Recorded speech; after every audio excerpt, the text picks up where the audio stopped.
То, что грех во мне живет,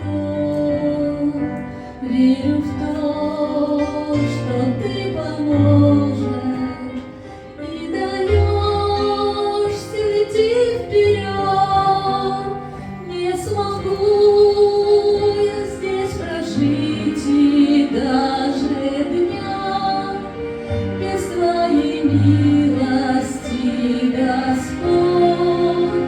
Даруй мне больше силы, я прошу тебя, ты позволь забыть все старое, смотреть лишь в небо, где ты есть, где буду я с тобой вовек.